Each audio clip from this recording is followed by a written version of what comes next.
Lookout Bulletin Order laban sa 7 opisyal ng Office of the Vice President ang inirekomenda ng resource person ng isang komite sa Kamara.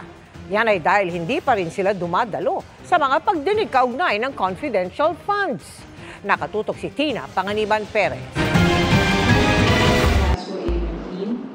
Para maiwasan makapuslit ng bansa ang ilang resource person ng House Committee on Good Government and Public Accountability, sumulat ang komite sa Department of Justice para magpalabas ng lookout bulletin order laban sa 7 opisyal ng Office of the Vice President.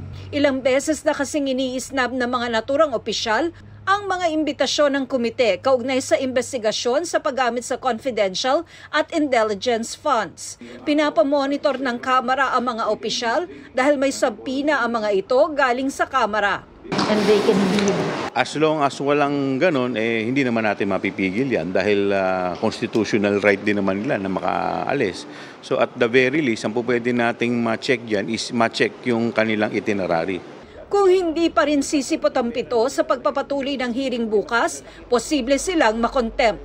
Ayon kay Chua, hindi imbitado si Vice President Sara Duterte, pero welcome naman daw itong dumalo kung gusto nito.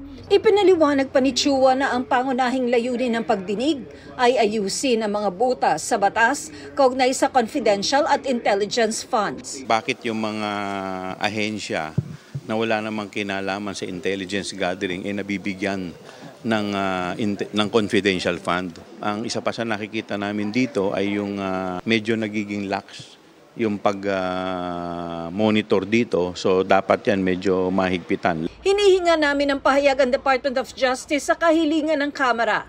Sinusubukan din namin kunin ang panig ni Vice President Sara Duterte tungkol dito. Sa kanyang talumpati naman sa muling pagbubukas ng sesyon ng Kamara, tiniyak ni House Speaker Martin Romualdez na hindi sila magpapadaig sa mga humaharang sa pagdinig ng Quad Committee sa mga isyu ng droga, extrajudicial killings, pogo at iligal na pagbili ng mga Chinese national na mga lupain sa bansa. Hindi tayo matitinag. Hindi tayo papayag na muling bumalik ang panahon ng kadiliman at kasamaan.